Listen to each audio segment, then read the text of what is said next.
To start, we've also done a voice check, video check. Everything looks good. Here we go. A Kahoot by me, the OG of IT.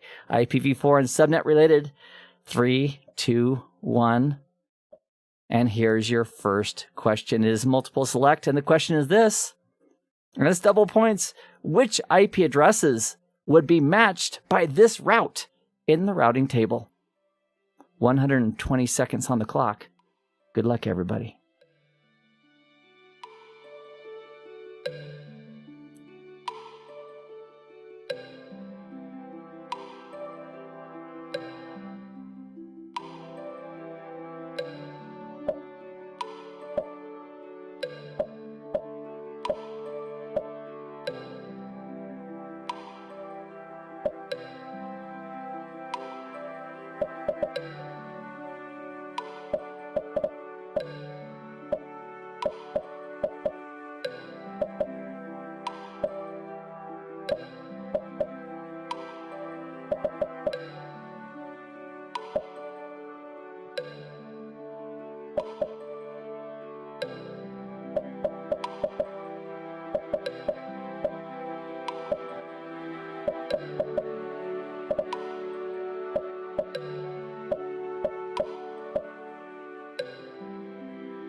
And if this is your first time joining us for a live quiz or a live stream, I'm so glad our paths are crossing. Welcome, welcome.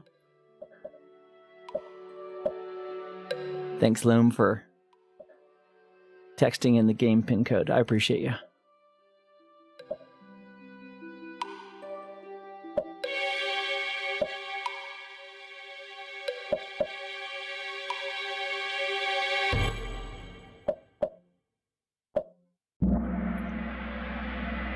All right. Well, that's really, really good work. That's fantastic. Let me share with you how I might approach this. In fact, I was thinking today that I may make a video of me going through one of my own quizzes because I have to work through them just like anybody else would. But these answers are fantastic. Most of you are spot on. That's super.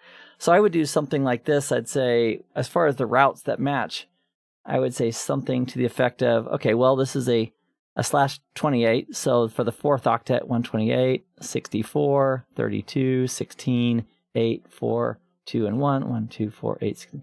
And if you haven't yet studied subnetting, please check out the playlist on YouTube for Subnet Saturdays. It's fantastic. So 28 would be 24 markers right there, 25, 26, 27, 28. So the block size would be 16. And again, if you haven't studied the Subnet Saturdays yet, that will be coming. So that means that this is the network 192. The next subnet would be 16 more. So 192 and 16 would be 8 and carry the 1 and 208. So basically 193 through 206, because you can't really use the broadcast address, anything in that range would be matched by that route for that last octet, 193 through 206. And so then you could just clear off my mouse there.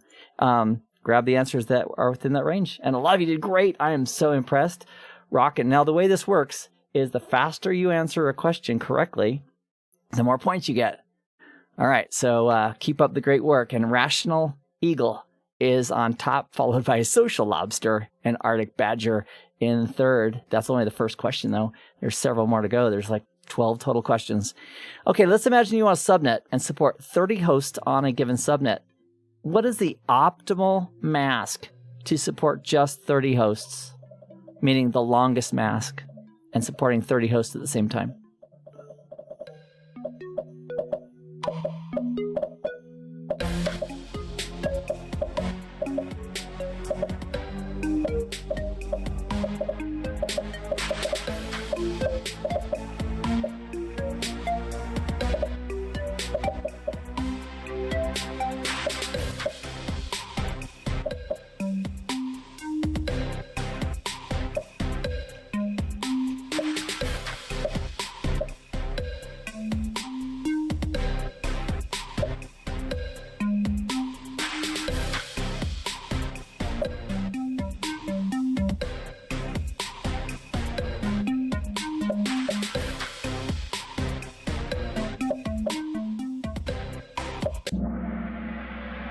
Oh, crushing it. Absolutely crushing it. I'm so pleased. That's fantastic. So the way I would figure that out is I would say, well, I need 30 hosts. How many host bits do I need? 2, 4, play the finger game and say if I need that many host bits, I can use the rest for a mask and come up with the answer that way. Boy, crushing it. I'm so pleased. Good job. Now, questions, let me go back to this for a second. Questions like this, you're very unlikely going to get a question saying how many bits, but the fact that you can calculate that, you know how it works, will be critical in answering questions regarding IP addressing and subnetting and choosing an appropriate mask. So once again, great job on all that. 77 on the right answer. I am so pleased. So pleased. All right, moving forward, Rational Eagle is on top of the heap here. And here's question 3 of 12. How many hosts, meaning how many valid host IP addresses, can be used in a /28-bit network?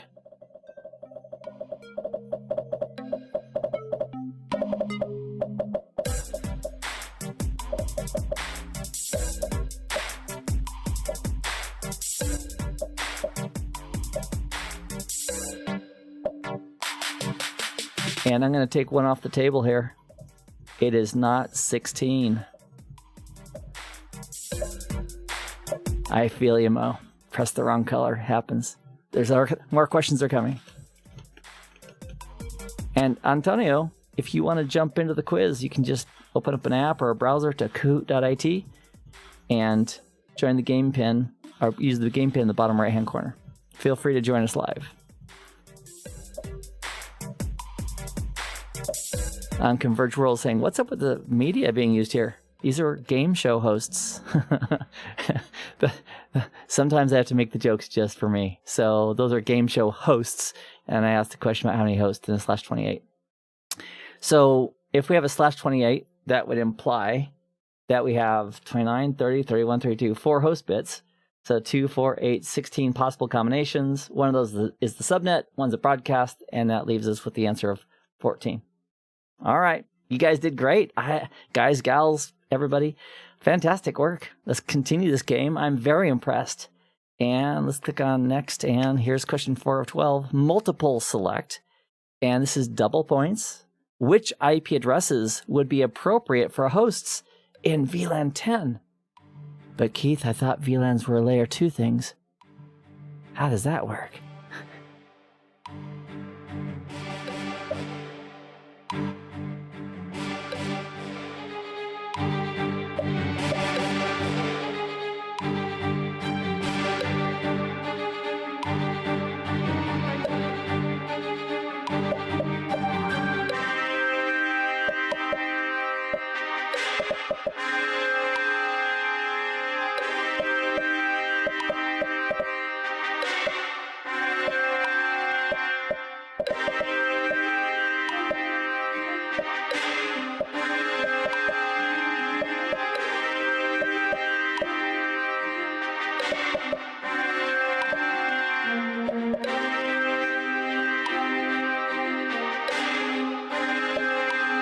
And Vuko Port 69, yes, there's a mobile version for this. There's an app for Kahoot on both Android and iOS.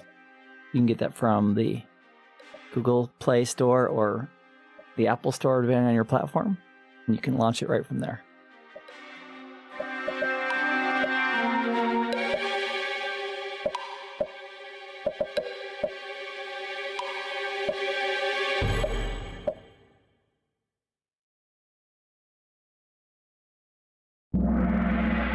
All right.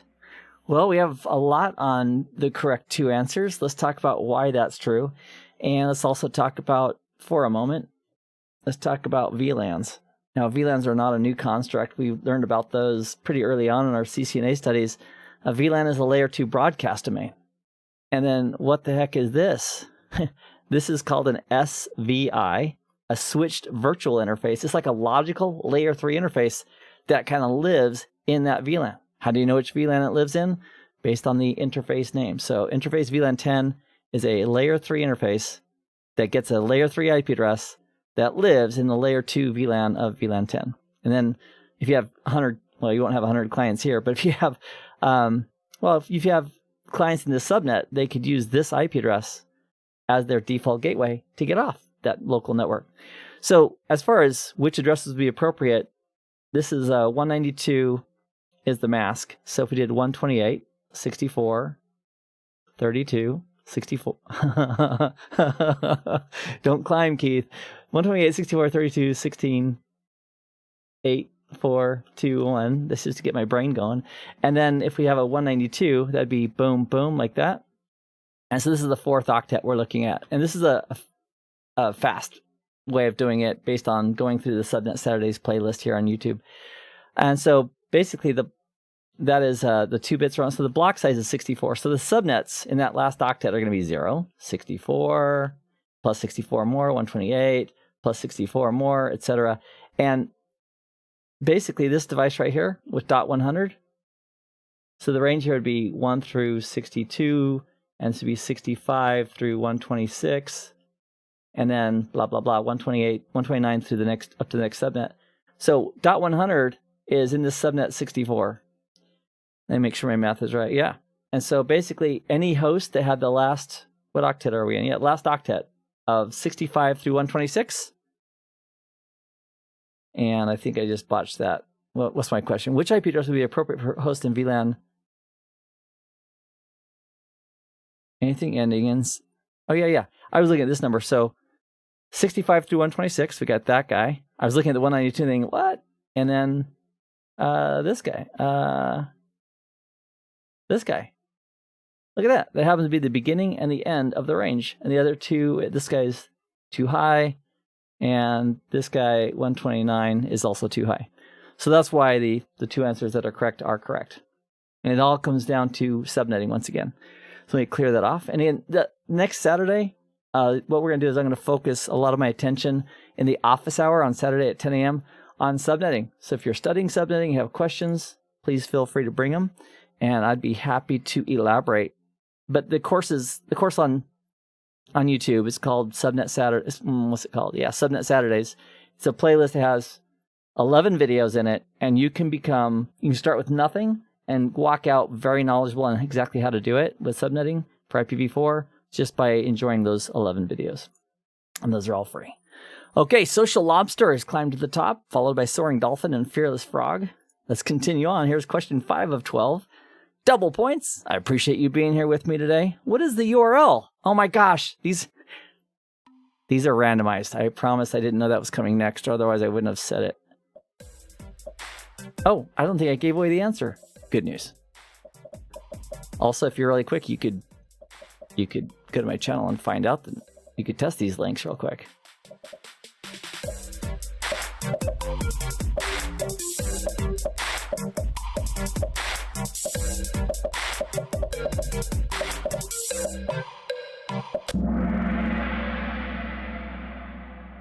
All right, good job. And if you haven't done so, you might want to, that's a shortcut I made for it. You may want to bookmark that and go through it. Enjoy, have fun, and you'll be able. And here's the deal. Do we have to do subnetting every day? No. Do we have to think about it every day? No. Are you going to be glad like 5 or 7 times on your CCNA exam that you can do subnetting? Because IP addresses and IP networks are all over the place. Picking the right one, picking the range, understanding how it works, based on looking at a routing table, which routes match. That's all related to subnetting. Those are critical skills that will serve you forever. So when I was preparing this, when I was reviewing it this morning, I should say, I was going through each of these questions myself and thinking, okay, how do I do this? And how do I figure it out? I'm walking through it. And the Subnet Saturday playlist will help you get there. So enjoy and get better and better. And Social Lobster is still on top. Yeah. Blended Air saying IPv4 subnetting will serve us until everything's IPv6. And IPv6 also has subnetting. And the concepts are very similar. So it won't, everything you learn as far as how it works, you can still apply that with IPv6. All right, which IP address could be assigned to a new interface on the router? Now, let me give you a heads up real quick on this, and then I'll be quiet. You can't, on a Cisco router in the same VRF, that's for Kelvin, you can't have 2 interfaces that are attached to the same IP network. So basically, the question is, which IP addresses are not in the same subnet? That's what this question is. Good luck, everybody.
All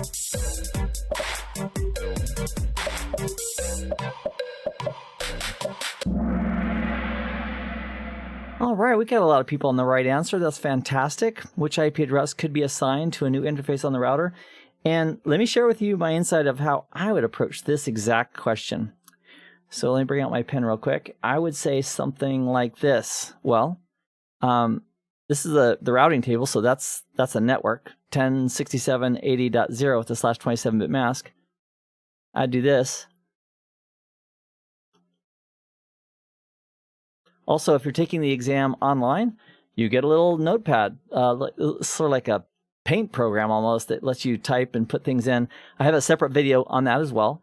And if I was taking this, I'd put that out and I'd say, okay, we're dealing with the 27 is the 4th octet. So here's the 24-bit mark right here. Here's the boundary. And a mask of 27 is 25, 26, 27. There's the new mask boundary. There's our block size. Now, I have to confess, I don't always write out these values of a bit or of an octet. But I would say if you're studying IP subnetting and you're learning, if you do it this way, you'll never be surprised or tricked by a number that looks wacky. You can just figure it out every time. So the block size is 32. So the subnets would be, in this 4th octet, they would be 0, because that's always the first subnet value, with all the bits off for the host there. So it'd be 0, and then we have the next one of 32, and the next one of 32 more, 64, and 32 more is 96. Do that longhand if you want to. Fantastic.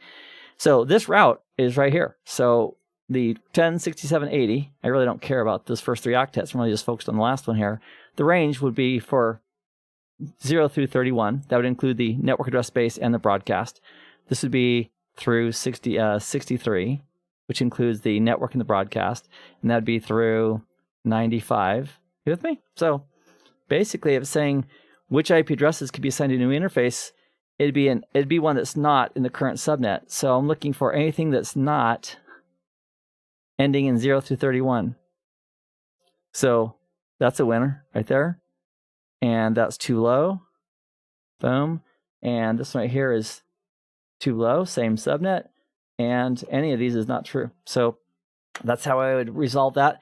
And the goal here really isn't to, just be able to do game, like a party trick. The goal is to understand how it works and then be able to basically resolve or troubleshoot in a production environment any problems that come up based on wacky or wrong or incorrect IP address assignments. So the Subnet Saturdays, it's 11 videos. Please enjoy that. And you'll be able to answer all these questions with a little practice after going through those and doing the exercises that I assigned to you. So that's my urge to each one of you, is to go ahead and take those and have some fun with it. All right.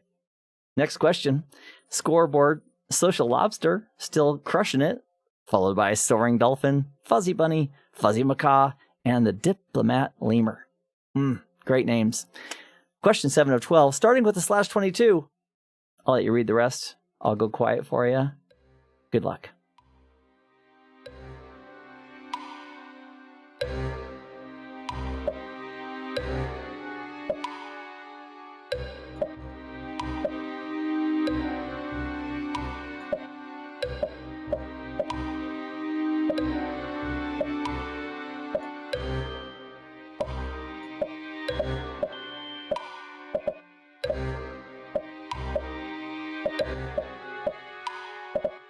Aldrin, welcome. Glad you're here.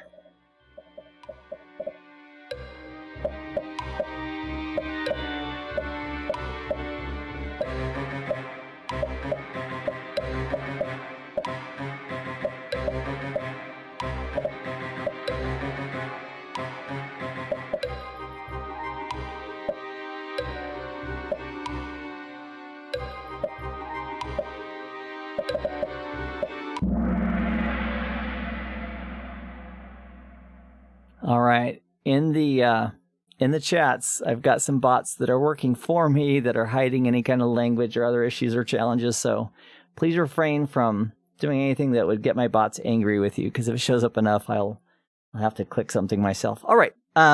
This is a great question, and it is starting with the /22. What mask would be used to create 5 new subnets? And that goes back to the finger game. So if I need 5 subnets, that means for subnetting bits above where the starting point, 2, that's not enough, 4, enough, 8. And if you're wondering, Keith, what the heck are you doing with those fingers? Please watch the videos. So I need 3 additional bits. So if I have /22 starting off with the /22, 23, 24, 25, I need a /25 as my new mask to support that many new subnets. And that's why the answer here is a /25. And going through the videos, you'll be able to pick that up. All right, great questions. Great job, everybody. And let's continue on. Social Lobster still on top. Here is our next question. We're getting close to the end here. What happens first when PC1, that's the top output, when it pings www.google.com? The very first thing that happens, with the heavy emphasis on first.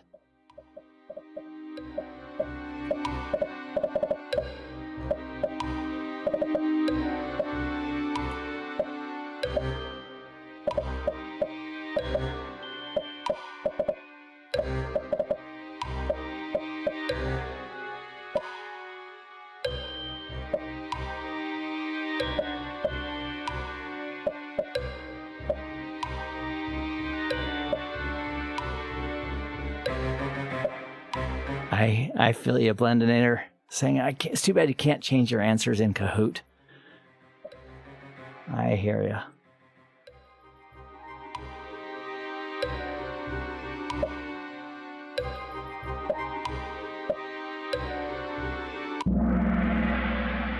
All right, the first thing that happens when somebody pings www.google.com. So let's talk about that for a moment. So if this is Bob's computer on PC1, let's start on the right device, and this ARP-A says that please show me the ARP cache. And it's empty. There's nothing there, so it does not know any layer 2 addresses outside of its own. And so it hasn't done ARP yet. So if we did a ping to google.com, the first thing that would happen is DNS, because we have to resolve google.com to an IP address. However, to get to a DNS server, we'd have to forward that layer 2 to our default gateway. However, we don't have the layer 2 address for our default gateway, and that's why literally the very first thing that's going to happen is an ARP request. For who, Keith? For who? For our default gateway. That's the very first thing that's going to happen based on the ARP cache being empty and reaching a DNS server. Or, if it was a situation where the DNS server was local, let me go ahead and clear that off. Let's see here. First thing happens, yeah.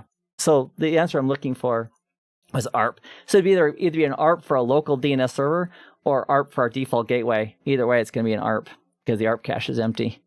But Keith, what if that PC is its own DNS server or has a host table? Wow. See me in CCNP. All right. Great answers, everybody. And let's move forward. Social Lobster is refusing to let go of first place. Congratulations to everybody who's participating. It's great to have you here.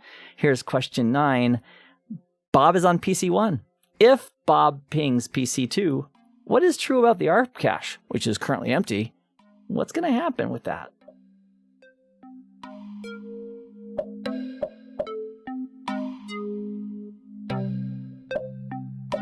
Harris, you're very welcome.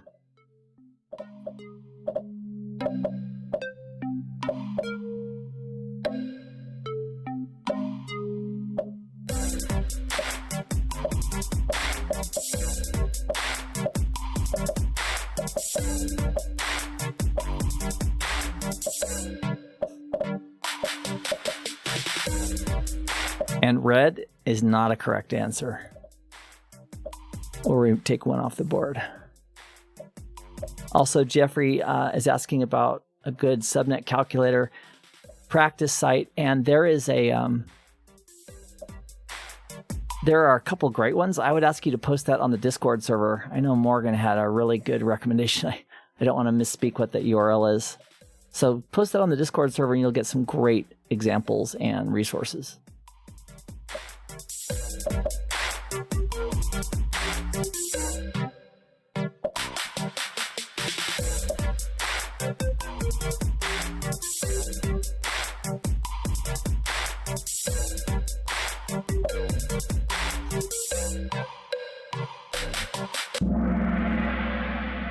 All right, we have a smattering of answers here, which is great. Good to have everybody participating. It would include the MAC address of the default gateway. Why? Why, Keith? Why? Well, for those of you who got it right, you know why. But these guys, this guy right here, based on his IP address and mask, and based on this IP and mask, they are on different networks. And the ARP cache is empty at the moment. So if we did a ping from Bob's computer to 10.0.1.75, and if this was the current mask in place, Bob would think that's not a local computer because it's on a different IP subnet. He would then do an ARP for his default gateway, and then the default gateway's layer 2 address would be in the ARP cache, and then we would forward the frame at layer 2, and the layer 3 destination IP address would still be 10.0.1.75 for PC2. So if you got that right, I appreciate that because that took a little bit of thinking through. And that's the kind of logic on the CCNA exam that they are expecting you to know. That's just how it is. They want you to understand how it really works. So no matter what they ask you about in that context, you can just say, yeah, well, this is that. That's how it works. Also, I would like to pause for a moment and share with you an interesting thought I had this morning when I was in the shower. And showers are amazing. I try to do one at least once a week. So I was in the shower, and I thought about when I got my, I have a motorcycle. I drive a scooter. I have a little scooter, a little 150cc thing I bought used. Fantastic. So much fun. A little dangerous here in Vegas, but a lot of fun. And I went to a motorcycle class to get my motorcycle license so I could ride this because it's over 50 cc's here in the U.S. And where was I going with all this? Oh, yeah.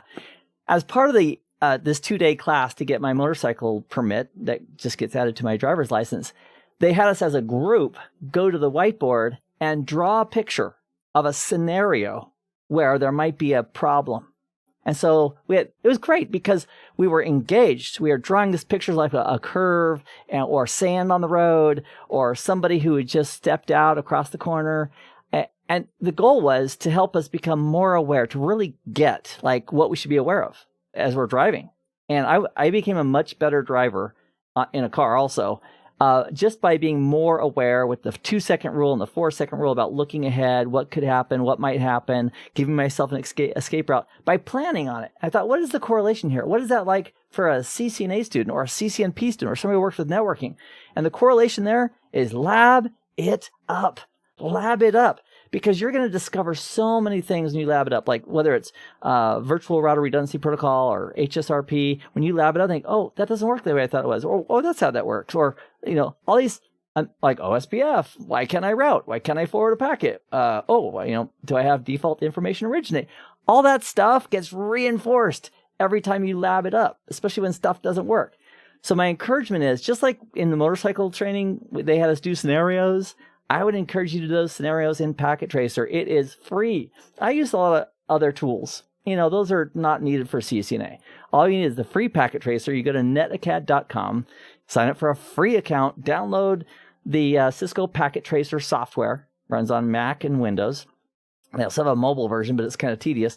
And you can work with that. And then I've got like almost 30 labs as part of my YouTube videos in the CCNA playlist that give you the links and information on how to download the labs. They're free, and you can practice with them. Because as you practice, you'll get better and better and better. Also about the version, this is the question I get all the time. I'm just going to get it off my chest right here, and then we'll go back to the quiz, is download the latest version. Ta-da! So like, I probably at least, I don't know, maybe 10 or 12 times a week, I get a question like, hey, I can't open your packet tracer with your packet tracer file with my packet tracer. And I was like, well, just please download the current version. So every time I do new labs, I just get the latest version. So if it's 7.3 or 7.31 or whatever it is, they're backwards compatible. So if you have the latest version of Packet Tracer, you can still run the older Packet Tracer files. All right, that's all I want to say. So practice, practice, practice. That's how you get really good at understanding how things really work. Because you can look at ARP caches and you can look at the packets as they go back and forth. You can see the results. And then as you hit the problems, you solve them. Once you solve them in a lab, you own it. Well, at least you own it knowledge-wise better than if you just read about it in a book. And that includes standard versus extended access control lists, or routing protocols, or layer 2 switching, or switch virtual interfaces. Paul, that's just for you. Or anything else that you're studying. Labbing it up will just help you. So I have to admit, at October of 2019, I've been on YouTube for like since 2009. And 2019, in October, I decided I'm gonna make a boatload of content for CCNA, and I put it on a playlist. It's not organized, meaning it's just as I create it. So as you're studying, whatever you're studying, just go find that piece, and then if it's like layer 2 security with dynamic ARP inspection or DHCP snooping or port security, whatever it is, just go to my videos, reinforce those concepts, and move forward. And if I have packet tracer labs, which I do for many of those, use those as well. Okay, anyway, hands-on. Oh, I was going to say that the benefit for me of doing all that is I get to revisit all that stuff. I mean, building all those labs, 30 plus labs for you, it really benefits me too, because I get to remember, oh yeah, that's how that works. Oh, the router ID, oh, that's how that works. And check this out too. When you study it, you may not memorize or learn everything forever. That's true. But when you see it a second time or a third time, or sometimes I'm creating content now that I've seen like 5 or 6 times in my career. I've created content 5 or 6 times. It's easier and it makes more sense every time I touch it. So there's value in starting off at the beginning and continuing to study. Okay, I'm getting off my soapbox right now. Okay, soapbox officially off. Thanks for listening. You guys are great. Guys, gals, everybody who's joining us from all over the planet. Soaring Dolphin is in first place. The Solid Shadow, thank you for that. Thank you for that sticker, super chat message thingamajigger. It's always appreciated. And here's our third to the last question. Multiple select, double points, no pressure. Which of the following are addresses in the 1003 network with a 25-bit mask?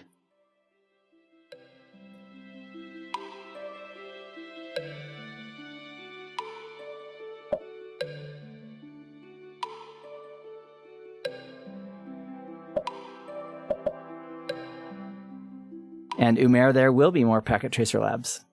And my other question would be, have you done all the almost 30 plus labs that I've put out there?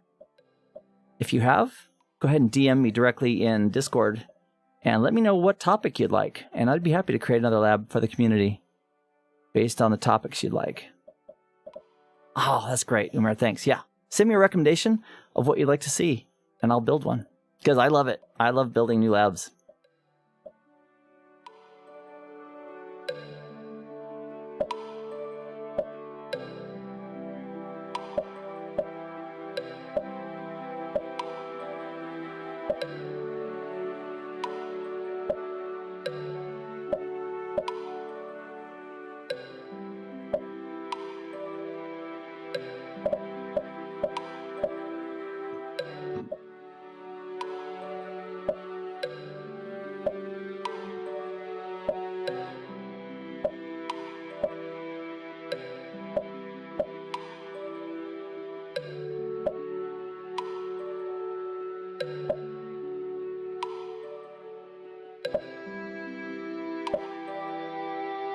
And Shady Network is saying greetings from Europe. It's good to have you here, Shady.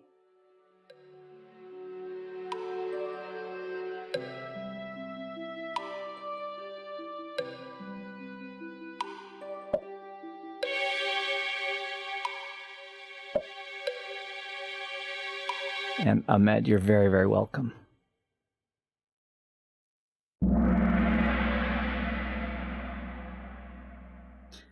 All right. Well, that's fantastic responses, 85 and 76 on the correct answers. Here is one way to tackle this type of question. Let me bring up a show. Oh, that's not going to help. This media is not going to help. Let me bring up a pen. So if we have this mask, and that means our 128, I'm going to do it longhand just for grins, 128, 64, 32, 16, 8, 4, 2, 1. So if we have a 128, that basically means that there's the 24-bit boundary right there. That means our new mask is right here at this line, and our block size is 128. So the subnets for that last octet, the subnets would be 0, then add the block size, 128, and then we're out of space. Can't go higher than 256.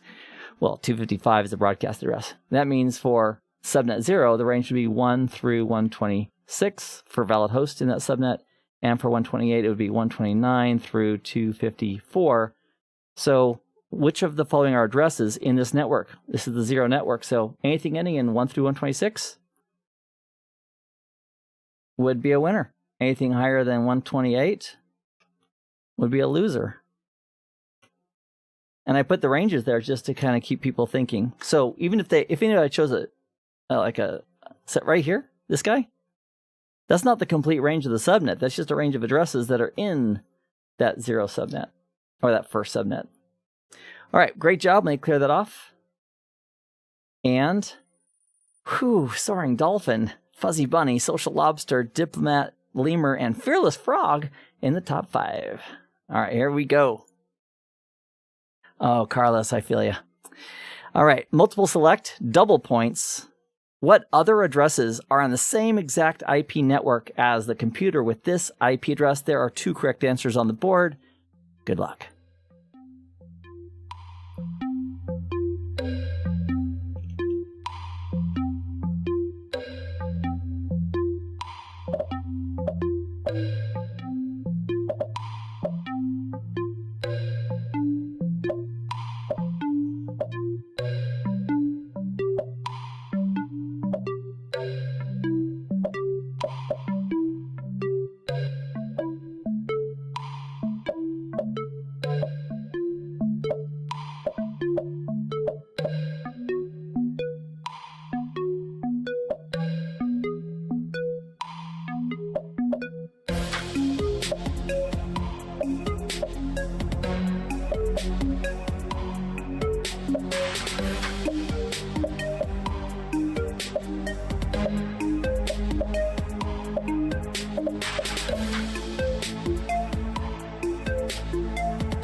So let's talk about that for a moment. And a lot of people on the right answers, which is great. So we'll make this a little bit, we'll do a shortcut version of this.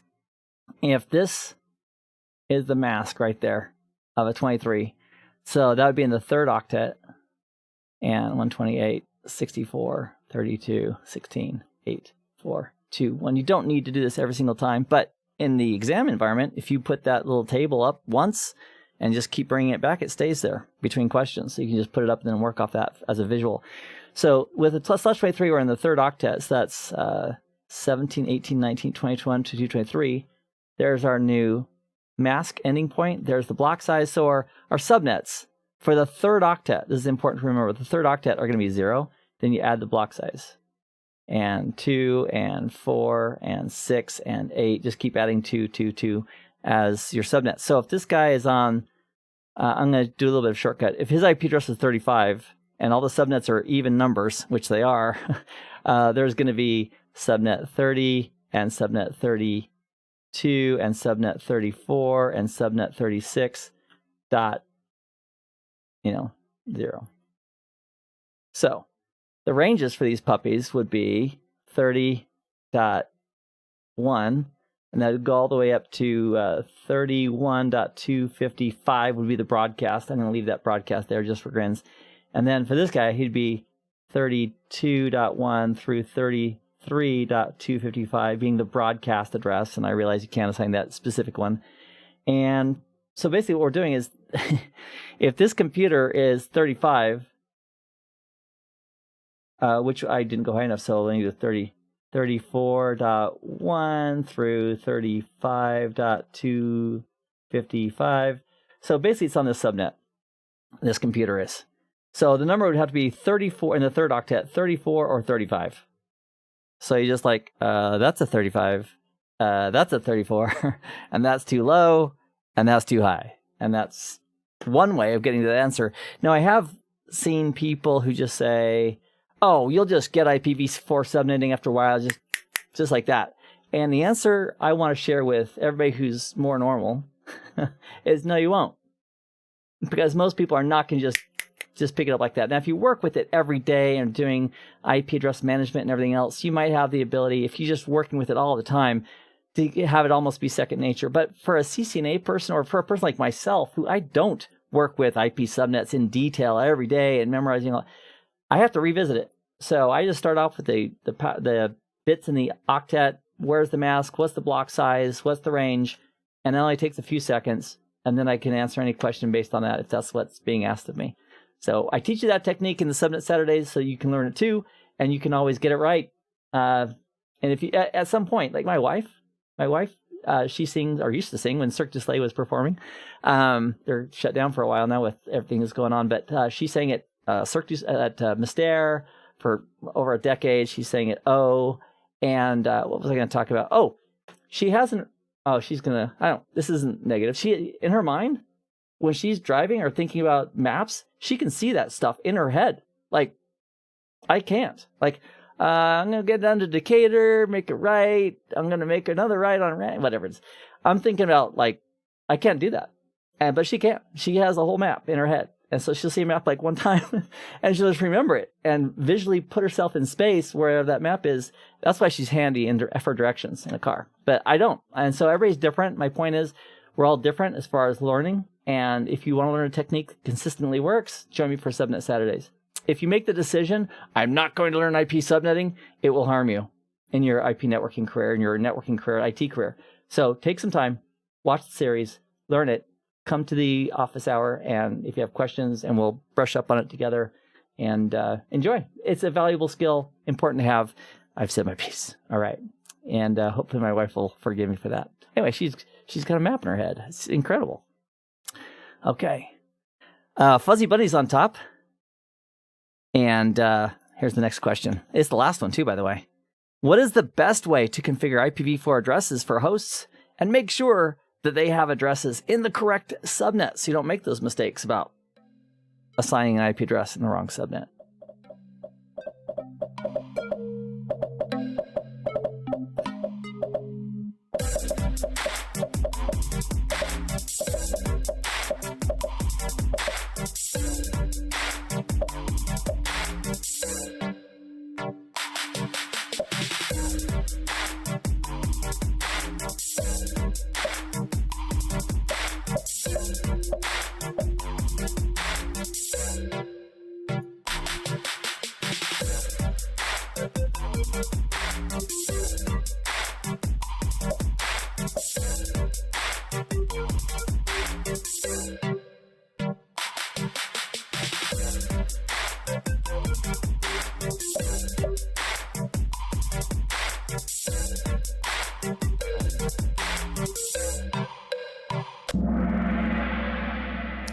Oh, look at that. So good.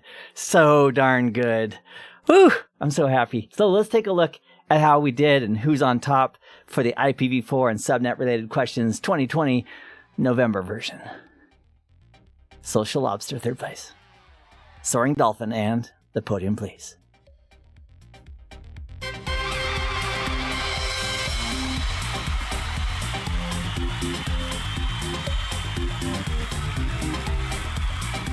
All right. Congratulations. I would like also your feedback if you'd give that to me for a moment. These are the toughest questions.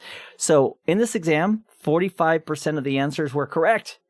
Not quite a passing score, but an opportunity to identify what we need to study, how we can get better, and the playlist of Subnet Saturdays on YouTube here on the Keith Barker channel will help get you there. Also, if you have not yet subscribed, take a moment to do that. It'll be easier to find me, Keith Barker, right here on YouTube.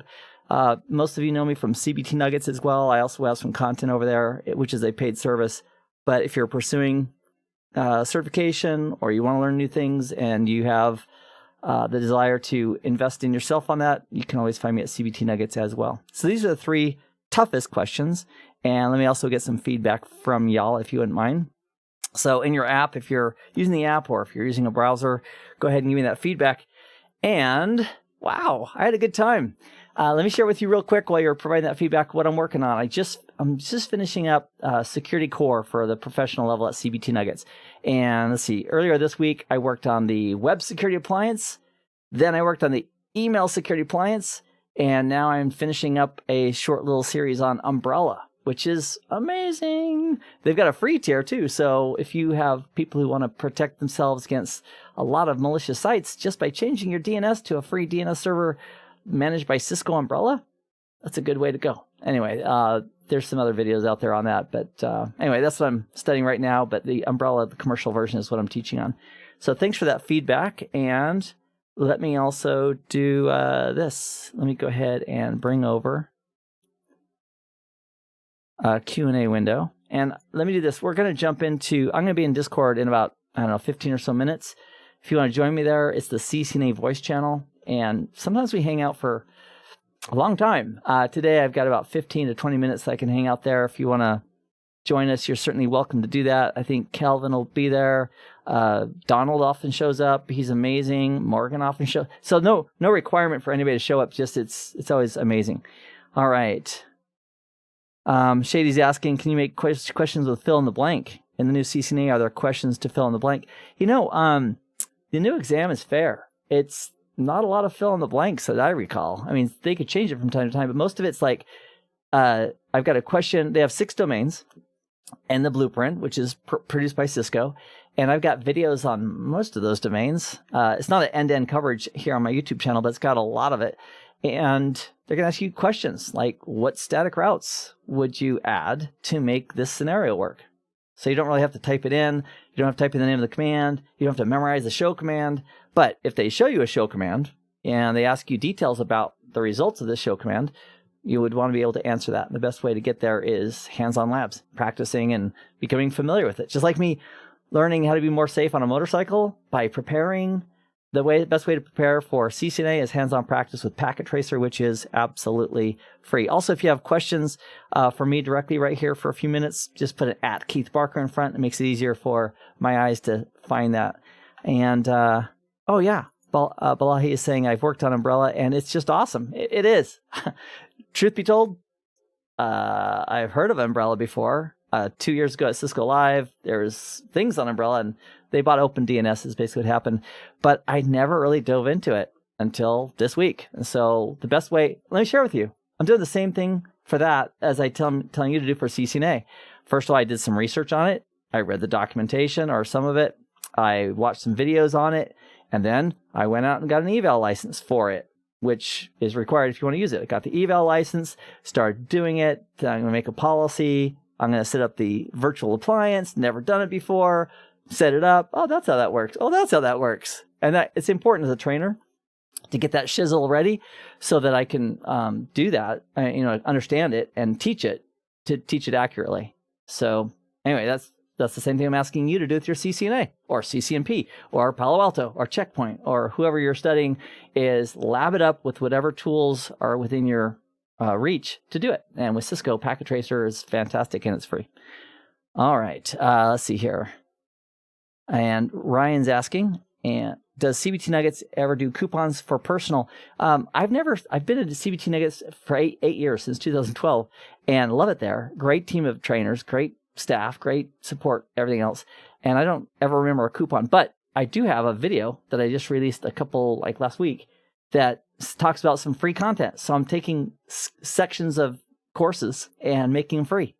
So on my channel where it says, I think the thumbnail says, CBT Nuggets for free? Yeah, you can click, no credit card needed, sign up for a free account, and then you can watch whatever is being offered at that time for free. And they've got some from Ben. They've got some from Ben Finkel on Python, I believe it is.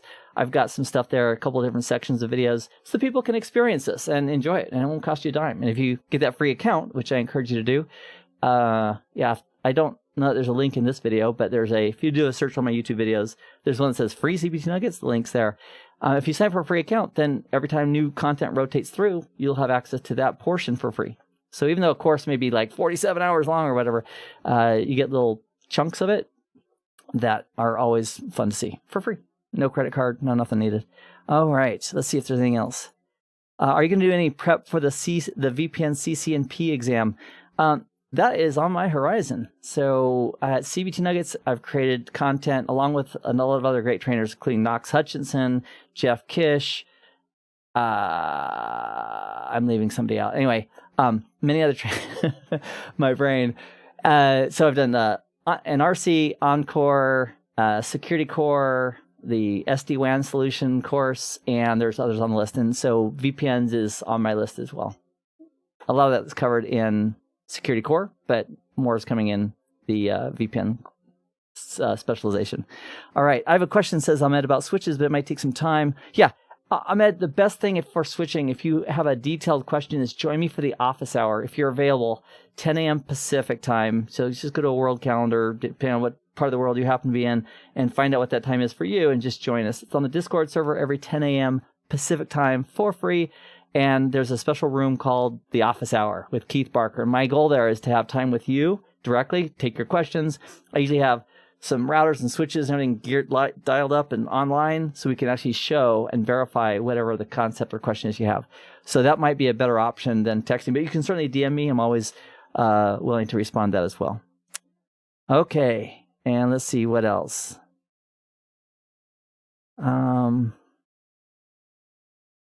Oh, how can we access Umbrella tutorials? I haven't checked online. I think there's a few videos online, but at some point when I have this content done, I will, well, it's really CCNP level content.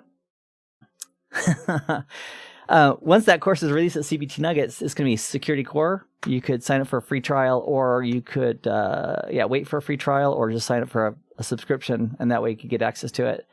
I don't know that I'll be making too many, because they're not really the CCNA stuff, and I'm focusing most of my effort these days for YouTube, for the free YouTube on my CCNA content. All right. Balai is saying, make some IPsec with Windows Server 2016. That's a good idea. Probably. So I did the Windows 2016 server networking portion for CBT Nuggets. A lot of work there. They've changed their certs since then, and what I do is traditionally, if I'm working on something at CBT and there's some correlation or some need on YouTube, I often might, I made 4 or 5 SD-WAN videos because I had all the gear ready, all dialed in. It was all top of mind. I just made it for CBT, or for YouTube as well. So I will appreciate your recommendation or idea, and I will keep that in mind. Yes, do I know what happened to IP version 1, 2? No. I recall stories about the Department of Defense when they developed IP, TCP/IP, and as far as why they didn't do 1, 2, 3, I don't know off the top of my head. Or what happened to 5? I'm sure there's reasons for all that. I don't know what they are. All right, Cheryl's asking for more videos or tutorials on automation. I think it said animation, but I think it was autocorrect there. So Kelvin was just chatting with me this morning saying, Keith, we got to make some more for Module 6 of the CCNA network automation. Or as Kelvin likes to call it, emerging technologies with APIs and so forth. All right. Great. Let me see if there's anything else with my name on it that I can grab real quick. Okay. Walter's asking or making a statement about Cisco books. That's great. And Kazushi's asking, hey, Keith, I'm Boson. By the way, I'm not sponsored by, I don't have any sponsors. As of this recording right now, my career is at CBT Nuggets. That's how I provide for my livelihood, all that good stuff. And I'm not sponsored by anybody. So I am going to say that Boson is a great tool, if you can afford it, for practicing and for, exams. Like they'll cover an exam that, with like 6 sections like CCNA or what have you, and they'll do a really thorough job on those settings so to make sure a student is ready, ripping to go. If you can't afford Boson, I would also suggest strongly that you check out my playlist for all these quizzes. There's like 26 of them now, but these quizzes are spot on as far as the knowledge, like IP routing, OSPF, all those, what we just did today, which was subnetting. So that's another great option as well. If you do well on these exams because you understand how they work, you'll be great for those topics when Cisco asks you about them in a certification environment. Okay, so if multiple ACLs use the same protocol to the same interface, the last applied will affect the interface only. Join me, Kazushi, for my office hour on Saturday. Or if you want to elaborate on that question, I'd be happy to take it. Or you could also DM me in Discord. That would also work to make sure I understand your question. Yak is asking, how do we join you in the CBT office? The office hour is in Discord, so it's free. So there, in this video, every stream I have it as a default. There's a link to join my Discord server. I think we have 4,000, 5,000 people-ish in there. And then every Saturday, 10 a.m. Pacific, there's a room on my Discord server called the Office Hours. And just join there. I share my screen. We can all talk. The audio is active for everybody. And you just unmute your mic and ask your question. And we go for at least an hour, sometimes a little longer if we have a really good question or two that needs to be followed up on. So join me there. If you want access to me, there it is. I'm here. Let me know. Yokesh, thank you for the kind words. I appreciate that. All right. Mo chatted in. It's in the chats if you want to look at it as well. Mo, if you're available, reach out to me on Discord and we can have a chat and or join me in the office hour. And I'd be happy to hear more about your situation and provide feedback. A lot of times I'll sit down with a candidate and I'll ask them a few questions. I mean, have just a call. Like if you and I are chatting or in Discord, it's so easy to click the button and have a call. Like, Keith Barker here. Hi. And we'll just chat. And a lot of times, I wouldn't say a lot, like thousands of times, but many, many times as I talk to students and they'll have questions like, am I ready for this? I'll ask them a question like, can you explain how ARP works? Can you explain how DHCP works? How about DHCP relay? Tell me about access lists. Tell me about AAA. Tell me about authentication. Tell me about dynamic ARP inspection. What do you know about that? And based on how they express it to me, I can say, oh yeah, you're ready. Because you get it. If there's a concept like DAI, dynamic ARP inspection, you have no clue how it works, that's a good topic to go back to your study material, whatever it is, CBT Nuggets or whatever, a book or whatever you're using, and then come check out my playlist and jump into that topic and really make sure you understand it. And if there's labs, packet-based labs that support it, do those labs. And a good idea is if you could explain it to somebody, like to a loved one, a spouse, a pet. I mean, I've got cats. I've explained things to cats before. They don't always get it, but I work really hard on breaking it down. This is a lot like this. This is a lot like that. And so that's a good test to see whether or not you're ready for a topic is can you explain it to somebody else? So, get a hold of me and I'd love to chat with you. Thank you for the kind words, Ali, about CBT Nuggets. It's a great product, no doubt. You're welcome, Vias. And Vias, I believe, unless there's two of them, you were in the office hour yesterday. I had a great set of questions from you. I appreciate it. I love helping. And Walter's stating, I'm guessing some of the material on the thickest books aren't essential for the exam. Let me grab something.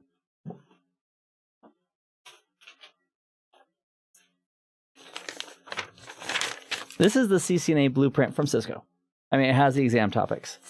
And what I would do on each of them is I would go down and say where it says, explain this, explain that. I'd make sure I could explain it. If they say compare or configure, if they say configure and verify TCP IP addressing and subnetting, I'd make sure I could do it because they're going to test you at that level. Now, out of the 102 or 103 questions that they present to you in the exam, are some going to be really hard and you have no idea what they are, what the answer is? The answer is that's going to be true. I don't think I've ever taken an exam where I didn't have at least a few questions. They're like, wow, I just don't know. Based on what they mean or stuff that I've worked on before too. It's like, wow, I don't know. But it's multiple choice. You pick one, you move on, and don't let one question harm you emotionally. Just keep on going. But at the same time, my weakest area, I'll tell you what it is. Still is. My weakest area on the blueprint is automation and programmability. I just, I understand a little bit of Python. I can declare a variable, right? But I don't use that stuff all the time. And I barely use any of it. Like, how often do I use DNA Center? Never. So for that section, that was my weakest section on the CCNA exam. And you know why that was? Because I didn't really spend a lot of time studying it. I just thought, well, it's one section and I did pass. And the questions also weren't too tough. They were pretty much high level because they all talk about explain or compare or describe. Not one of them said configure. configure Ansible and the playbook so you can automate, blah, blah, nothing like that. 6.7 says interpret JSON encoded data. And I did say that one. I did. I thought, how would I recognize JSON if it showed up? No, before I started studying it. And I started studying it and then using it and like, oh, okay, I get it. There it is. So it's just a matter of identifying what you need to study. And in the exam, they might throw you some curves. That's okay. They might throw you something that's not even listed on the blueprint, but it won't be like the majority. It'd be like the edges, not the main thing.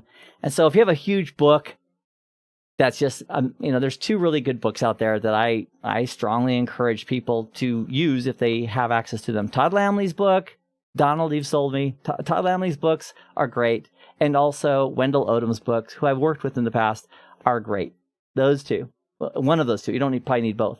And if there's topics that go in the weeds on something, like really detailed, there's like 10 pages on, what is the layer 2 address for a CDP message? It's like, I don't care.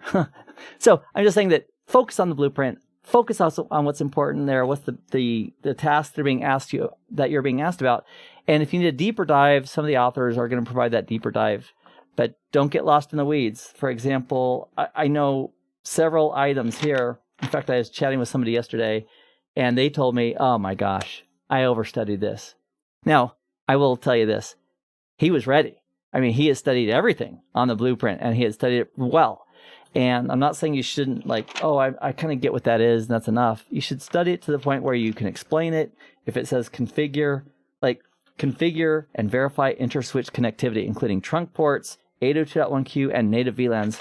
By George, a person, if they're walking into the exam, needs to be ready to configure that, even though you're not going to be asked to.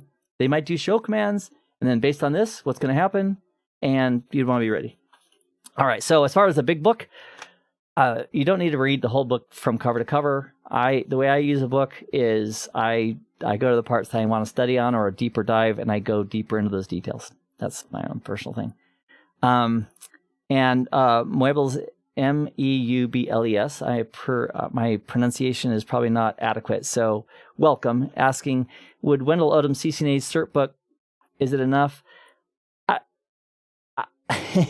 So I think there's like 3 flavors of Wendell Odom's books. Like there's the part 1 or part 2, or I'm not sure how they have them carved out. You'd want to get the content from Wendell Odom that covers the full breadth of the 200-301 certification, whether that's 1 book or 2 book or an enterprise book, what have you. But just make sure if you're getting Wendell's content, it covers the whole blueprint from the CCNA. And same thing for Todd Lamley. And that's how you pronounce Lamley, by the way. I met Todd Lamley one time I don't think he remembers. It was probably 15 years ago. It was in Las Vegas or some kind of trade show or something. And I didn't know who he was at the time. And he didn't know who I was at the time because I didn't even have a YouTube presence until 2009. But anyway, my memories of him, great guy. And all the feedback I've gotten, great guy. So I would endorse his products as well. All right. Swapnil is asking, do you stream on topics like security? CCNA security, there's a whole section for it. AAA, layer 2 security, including ARP inspection, DHCP snooping, layer 2 port security. I've got videos on all those or streams in my CCNA playlist, so check those out. Enjoy those. All right. Balai is saying, thanks, bye, and have a great day. If you're still here, Balai, thank you too. Abdul, I have one feedback message for you regarding CCNA. CCNA is worth it. It's a stepping stone. If I could go back and do my life again, I would do CCNA again. Back in 1985, I went to my first, I was a cashier. I sold cars for a while. I sold insurance for a while. I didn't go to college. I thought, my whole family went to college. I'm not going to go to college. I don't like school. The price, if you think education is expensive or hard, you should try it without it. So anyway, I went to a trade school back in 1985 in Los Angeles, California, and a suburb of Los Angeles. And that's what got me started. And I got my first job with EDS, Electronic Data Systems, back in 1986. And that paid $20,000 a year. And for me, that was more money than I could ever have imagined. And that was a lot, That was my first job, 20 grand back in 1985, 86. And then I just kept going up from there. So the thing is that you can, and it was Novell at the beginning, and then Microsoft, and then Cisco came around, like, oh, this networking thing, and that's when I just started going crazy with it. You can do this. If I can do this, you can definitely do this. I know that life is not fair. Life is so unfair. It is. It hurts. It's painful. Sometimes I don't want to get up either, right? If that's happening to you, that's great. But it's worth it. It's worth it to set your goals. Don't make a huge fanfare. Just set a goal for 6 months, 3 months, a year, whatever you have, and then work quietly, persistently, day by day. Like me, I'm going to share. If you're still listening, thank you for staying around. I don't enjoy exercising. I don't, but I'm 56. And so if I don't exercise, there are huge consequences physically for the rest of my life as far as my health and ability to do things. So I just make a commitment. I'm working out. I'm exercising at least 15 minutes today. And I'll get on my elliptical or whatever. I'll lift some weights, whatever. I'll track it and I'll say 15 minutes are up. And sometimes I'll go a little longer. And then sometimes I say, that's it. I met my 15 minutes. I'm so done. And I'll do something else. But just make little habits that you consistently, without fanfare, without, just do it. Just do it. It'll be worth it. It'll be worth it. And at Paramount Pictures, where I worked in 1993, 1994, in their networking department, it was fantastic, by the way, in Los Angeles or Hollywood on Melrose, 5555 Melrose, in the Zucker building overlooking the back lot, which is where they filmed Congo. They also filmed part of The Net there. Waterworld with Kevin Costner, part of that was filmed right there. A lot of fun times. Where was I going with that? Don't remember. So it's worth it. Just keep learning, get better and better. Not a lot of fanfare. Just set your goals, learn things, apply those, get better, and just realize it's a constant game. Because I can't just sit around thinking, oh yeah, I know everything I need to know. There's nothing else I need to know. Because that's not true. Like Umbrella, this week alone, email security appliance, web security appliance, and Umbrella all this week. Now I'm familiar with those because I've seen them before, but I'd never really used them. So I had to dive in, get my eval licenses from Cisco, lab it up, practice it, think to myself a few times, that doesn't work. Why not? Troubleshoot it just like you will a packet tracer with OSPF or anything else, and learning. Now, an ESA, email security appliance or web security appliance, I'm ready to go. I mean, if I needed to configure one, troubleshoot one, I wouldn't be like the expert on it, but I'd be like, oh yeah, I get this. Oh yeah, the public listener's not set up correctly, or whatever the thing is I'm looking at. All right, so I'm just saying that you can do it. It's worth it. Don't wait. My coach, I've got 7 kids. They're all wonderful and all very different. And I urge every one of them. And I also urge you, not that you're my child, but I encourage you to do something. Life isn't fair, never will be, but you can change one little bit at a time, going in the right direction.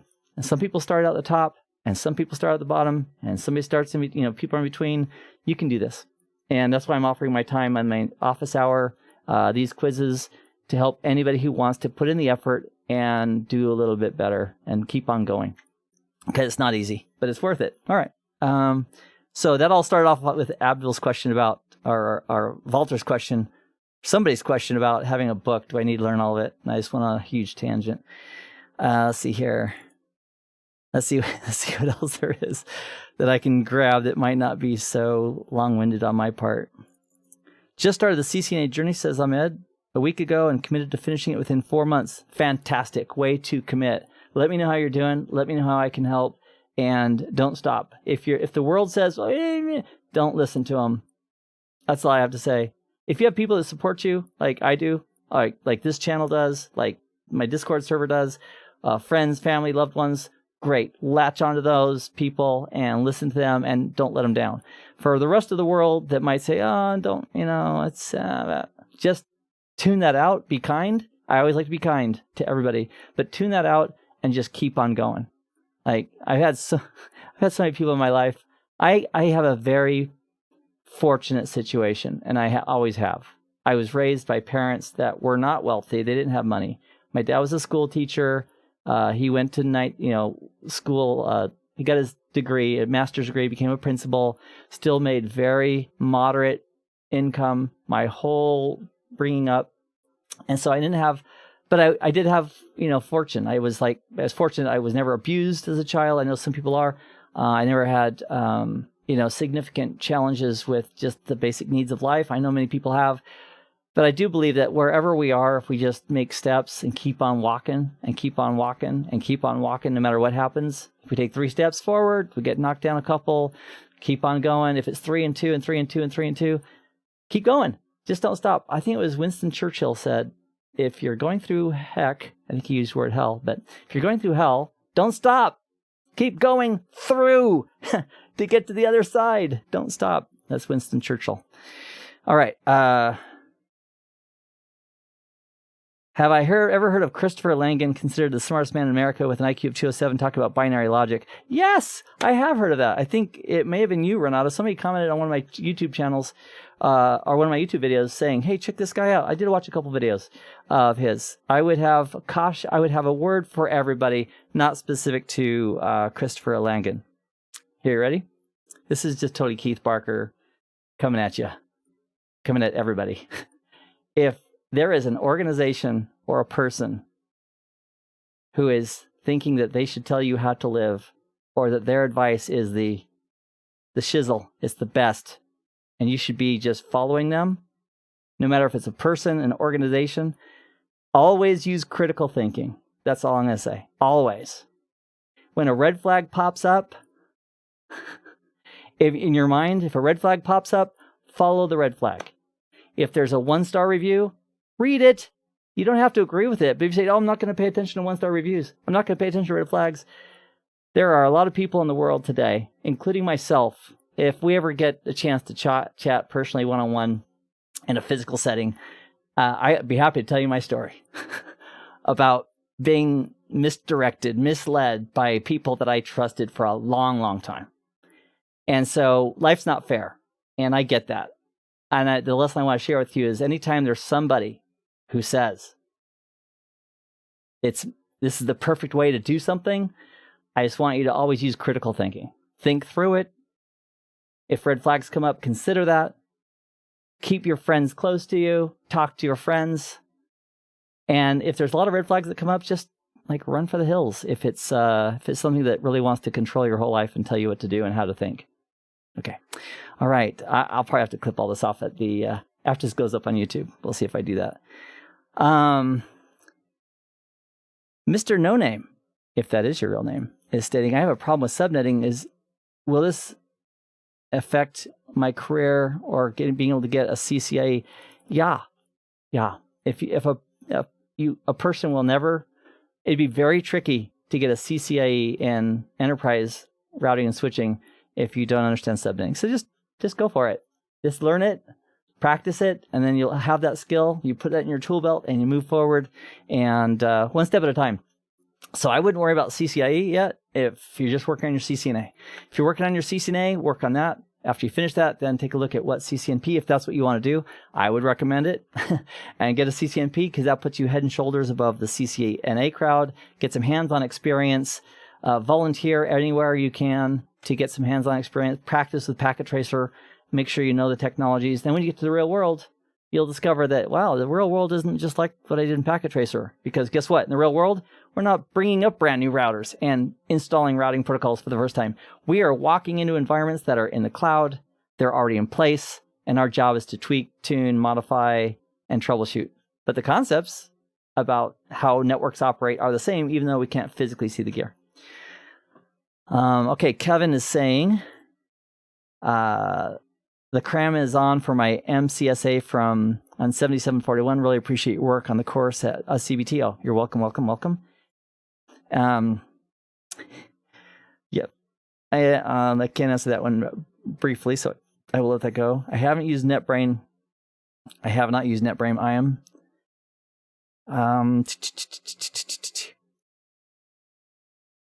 Okay, for the exam, Antonio's saying, I'm a month away from taking the exam, but my question was, how much time should you allocate on a question if you're stuck? Okay, great question. So let's imagine that the exam is about 100 questions, which it very likely will be. Maybe 101, maybe 102, maybe 103, somewhere in that range. And let's imagine they give you 90 minutes or 2 hours or whatever that time is, whatever the allocated time is. What I heard yesterday from somebody who just passed it 2 days ago was they took the number of, every 25 questions, they looked at the clock and said I should be about a quarter way through my time because there's 100 questions. And that's not a bad idea. So just like gauge yourself. How am I doing? There's no labbing scenarios. So you're not going to get stuck in a sim where you have to like configure something for a half hour. Nothing like that. It's all think, answer. Maybe some drag and drops, some pick the right answer, pick the multiple correct answers. And they'll tell you if there's 2 correct answers, they'll tell you 2. So how long? Get me all choked up. Give me 1 second. Now my fear is, am I going to spit that all over the camera? The answer is no. Okay, so if you get stuck on a question, just realize it's one question. And I would say if it's more than 2, like I did have a couple questions. I've taken a few exams since then. I took a couple CCNP level exams. But in general, if I take a question, I look at it like, ooh, I don't really... If I can figure out the answer, like a subnetting question, I'll do the math on it, verify, yep, that looks right, and that is right based on the calculations I just did. But if it's something I'm not sure of, or I'm not sure of the angle they want, or is that trick because the answer has the word that's in the question, all these things in my mind going on, I probably won't spend more than 2 minutes on a really tough question. That's it. And then just move on. Because it's better to get that one wrong or possibly get it wrong rather than miss 4 or 5 questions at the end, which you might get right. So it's a game. Also, if you are ready to go for the exam, before that, just go to the exam playlist and go through the topics you feel like you're the weakest on here on YouTube. My quiz videos that are all recorded, and just go through them and scrub them. I mean, don't just scrub to the first question and look at it and say, what's the answer to that? And I don't know how to answer that. And then, work on that. And then, but if you can answer those questions like within 30 seconds to 90 seconds, that's a pretty good sign that those topics you're going to be good on. All right. Where can we get the blueprint? Cisco.com, career certifications, CCNA, exam topics, download. And I call it the blueprint. They call it the exam topics. And that's the good source to go to. It has 6 domains. All the topics are there. Enjoy. And I am Mike as stating that the practice tests in Wendell Odom's books are quite good. Thank you for that feedback. Oh, and Sydney's commenting on that as well. Fantastic. Costa Rica is in the house. Let me see if there's any others here. Samir is asking, what certs do you have and expect? So, Samir, if you want to just DM me directly in Discord, I'll be happy to talk about all the certs I've had over the years and which ones I have now. And let's see here. Great. Lots of feedback. Thank you. Let's see if there's any questions. And, Sydney, I'm going to read this one. Sydney's stating, thanks to you for your very old videos from 2010 through 2011. I was able to understand the solicited node multicast address. Thank you. So I've got some old videos, and as I go back to them, sometimes I cringe a little bit because I've grown a lot in the last 10 years, but thank you for that. So yeah, I had a lot of fun with IPv6. So the solicited node multicast address is not on the CCNA. So for anybody in CCNA world, just stick to the blueprint. You'll be good to go. And Walter's asking, what are the requirements to become a CCNA instructor? There's a couple options for that. You can become a CCSI, a Cisco Certified Systems Instructor, CCSI. I think you have to work for a training partner that's authorized and part of that program. And then there's also trainers that are certified as part of the Net Academy.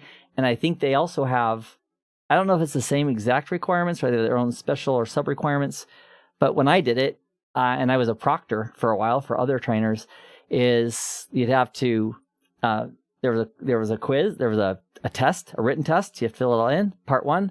And then you'd have to pick 1.5 hours worth of topic that you were going to teach.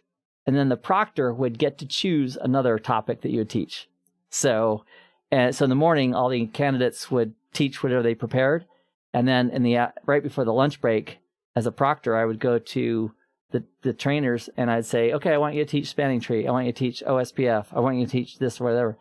And that's what used to be the requirement. So Kelvin is actually considering becoming a NetAcad instructor. I think that's the case. Kelvin can correct me. You can reach him on Discord, and he could give you the latest and greatest scoop on exactly that. It's always nerving, a little nervous for me to see it. And I'm a kind person. I am. So when I see those trainers, I wouldn't just go like the hardest topic, and try to trick them. I'd pick something that I think would be fair, that they should understand if they're going to become a Cisco certified trainer, and give them that. So they have all lunch. They have all lunch to prepare for it. And sometimes it didn't go well. And most of the time it went good, though. And everybody can improve, including, my content. If you look at my content from a year ago to now, my content's a little better. And that's because I work every day just trying to get a little better. All right. As far as the job market, there's some great websites that I would have you check out. Indeed.com, Monster.com, Dice.com.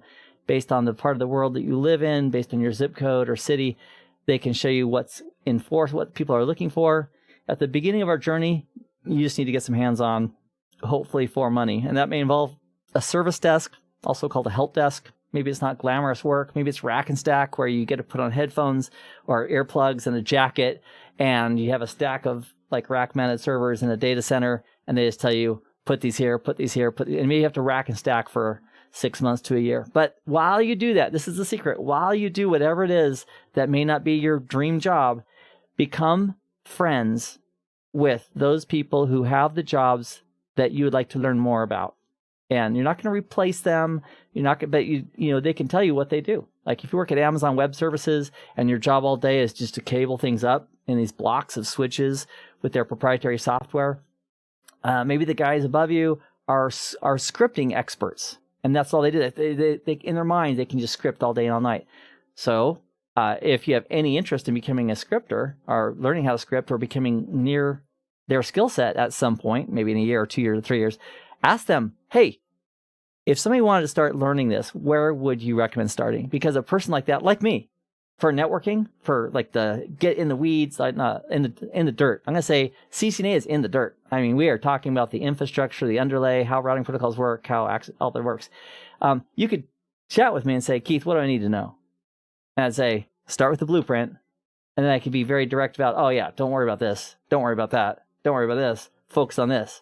And you could get that same expertise from other people in your company. Like if I went to work and I wanted to learn firewalls, like I'm certified or have been certified with various vendors' firewalls, including, Cisco for one, and also Checkpoint and also Palo Alto, which are my top 3 firewall vendors, by the way, not in that order. I won't tell you that I love Palo Alto the most because I do. So I guess I just told you. But anyway, if I worked in an environment where they had that gear and they had experts on firewall policies and rules and all the rest, I would talk to those guys or people, maybe they may be female, male, whatever. I would talk to them, become friends, and then find out, okay, how did you get started? What would you recommend if I want to learn more about this? How do I go about it? And just have a conversation. The more engaged you are in getting out, meaning getting out from, the place where you live and getting out and talking to people at work or integrating with those people and asking questions and then studying that, the better off you'll be. Nobody was ever born knowing anything. I mean, we are probably, as babies, we're afraid of noises, right? And we're afraid of falling. Those are probably both natural, but almost everything else is learned. So if we can realize that a skill set, especially if you're under 50 or 40 or 30 or under 20, where your brain is just like firing, you can learn new things and get those skills and then provide those skills, and people will pay you for those skills. And if the current company isn't paying you what you're worth, guess what? You keep getting your skills better and you'll move on. The longest job I've ever had in my entire career, which is like up to 30 years now working in IT, my longest has been at CBT Nuggets, the last 8 years. And up to that point, though, I was just like hop, hop, hop, hop, hop, hop, all the way up, starting from 20,000 back in 1985 or 86 with the electronic data systems, then moving up the scale with other companies. All right, including Paramount Pictures. We had a lot of fun. Okay, let's see here. All right, thanks for all the feedback. I'm still going to jump into Discord if you are. Let me see how many people are online. 150 people still here. It's good to have you. I'm so glad that you've joined me for a few minutes today, or many minutes today, in this live stream. All the quiz questions are recorded up on the YouTube channel, the Keith Barker channel. So click on subscribe. If you like this video, give it a thumbs up. Let other people know. If you want to reach out to me, you can do so on Discord, on my Discord server. And we'll have office hours Saturday, 10 a.m. And I'll be jumping in there after a quick little errand I need to run here for about 5 minutes. I'll be jumping into the Discord server here as well in the CCNA voice channel where we can just hang out. Nothing formal, just hanging out, talking to whoever wants to talk. All right. I'm going to send you out with some music and my appreciation. I'll catch you in the next live event. Until then, be well, be happy, and most of all, no matter where you are in the world, be kind. Be kind to everybody. And I'll catch you soon.